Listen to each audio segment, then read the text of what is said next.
கேரளாவை உலுக்கிய பேருந்து சர்ச்சை வீடியோ விவகாரத்தில் தேடப்பட்டு வந்த பெண் யூடியூபர் போலீசாரால் கைது செய்யப்பட்டுள்ளார். ஒற்றை வீடியோவால் ஆணின் உயிரை பறித்துவிட்டதாக மக்களால் குற்றம் சாட்டப்பட்ட பெண் மீது கேரள காவல்துறை எடுக்கப் போகும் நடவடிக்கை என்ன?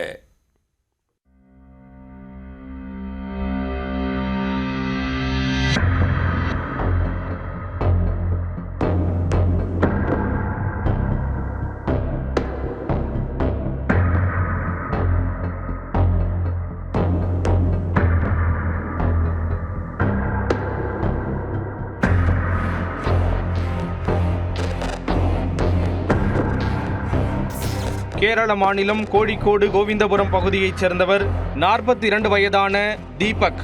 இவர் துணிக்கடை ஒன்றில் வேலை பார்த்து வந்துள்ளார். கடந்த வெள்ளிக்கிழமை பணி நிமித்தமாக கண்ணூருக்கு பேருந்தில் பயணித்தார் தீபக். அப்போது அதே பேருந்தில் பயணித்த இளம் பெண்ணிடம் தீபக் பாலியல் ரீதியாக அநாகரிகமாக நடந்து கொண்டது போல் வீடியோ ஒன்று சமூக வலைதளங்களில் வைரலானது.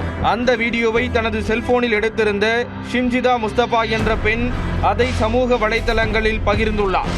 அடுத்த சில நாட்களில் அந்த வீடியோ 20 லட்சத்திற்கும் மேற்பட்ட வியூஸ்களை அள்ளி இருக்கிறது. சம்பந்தப்பட்ட தீபக் மீது சரமாரியான விமர்சனங்களை முன்வைத்த நெட்டிசன்கள் அவரை வசைபாடி கருத்துக்களை பதிவிட்டிருக்கின்றனர். இந்த விவகாரம் குறித்து சம்பந்தப்பட்ட பெண் காவல்துறையிலோ அல்லது மகளிர் அமைப்புகளிடமோ எந்தவித புகாரும் அளிக்கவில்லை. மாறாக நேரடியாக ஆன்லைனில் அப்லோட் செய்து அந்த நபரை பப்ளிக்காக தண்டிக்க வேண்டும் என்கிற நோக்கமே வெளிப்படையாக இருந்துள்ளது. இந்த சூழலில் தன் மீதான மோசமான பழியை பொறுத்து கொள்ள முடியாத தீபக் அவமானத்தால் மன அழுத்தத்திற்கு சென்றுள்ளார். வீடியோ வெளியான பின் 4 நாட்களாக வீட்டிற்குள்ளேயே முடங்கி கிடந்தவர் தனது குடும்பத்தினரை கூட பார்க்க மனமில்லாமல் அறைக்குள்ளேயே அடைந்து கிடந்திருக்கிறார்.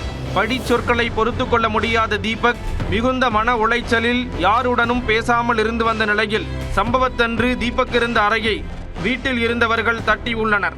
நீண்ட நேரம் தட்டியும் அவர் கதவை திறக்காததால் பயந்து போன உறவினர்கள் கதவை உடைத்து கொண்டு உள்ளே சென்று பார்த்துள்ளனர். அங்கு தீபக் தூக்கில் தொங்கிய நிலையில் சடலமாக கிடந்ததைக் கண்டு அவர்கள் அதிர்ச்சியில் உறைந்து போயினர். ஆரம்பத்தில் போலீசார் இயற்கைக்கு மாறான மரணம் என வழக்கு பதிவு செய்து விசாரித்து வந்தனர்.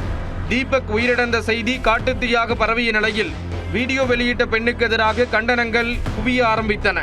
அந்த பெண் ரீல்ஸ் வெறியில் லைக்ஸ்களை பெறுவதற்காக தீபக் அறியாத சூழலில் அவ்வாறு வீடியோ எடுத்து பதிவிட்டதாக பலரும் குற்றம் சாட்ட ஆரம்பித்தனர். அப்பெண் மீது காவல்துறையினர் நடவடிக்கை எடுக்க வேண்டும் என்ற கோரிக்கைகளும் முன்வைக்கப்பட்டன.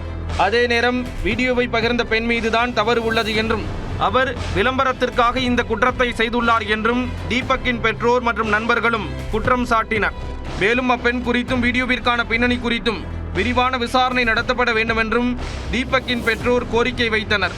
இந்த விவகாரத்தில் நீதி கிடைக்க மனித உரிமைகள் ஆணையத்தை நாடப்போவதாக கூறியிருந்தனர்.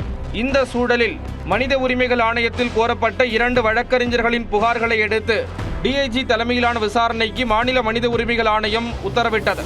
இதையடுத்து வீடியோவை வெளியிட்ட பெண் மீது தற்கொலைக்கு தூண்டுதல் பிரிவில் காவல்துறையினர் வழக்கு பதிவு செய்து அவரை தேடி வந்தனர். இந்த விவகாரம் விஸ்வரூபம் எடுத்ததை அடுத்து ஷிம்ஜிதா தலைமறைவானார். அவர் வெளி மாநிலத்திற்கு தப்பிச் சென்றிருக்கலாம் என்றும் முன்ஜாமீன் பெற முயற்சிப்பதாகவும் தகவல்கள் வெளியாகின. இந்நிலையில் ஷிம்ஜிதா முஸ்தபா வடகரை பகுதியில் உறவினர் வீட்டில் பதுங்கியிருப்பதாக கிடைத்த தகவலின் பேரில் அங்கு சென்ற போலீசார் அவரை அதிரடியாக கைது செய்தனர். அவரிடம் தொடர்ந்து விசாரணை மேற்கொள்ளப்பட்டு வருகிறது.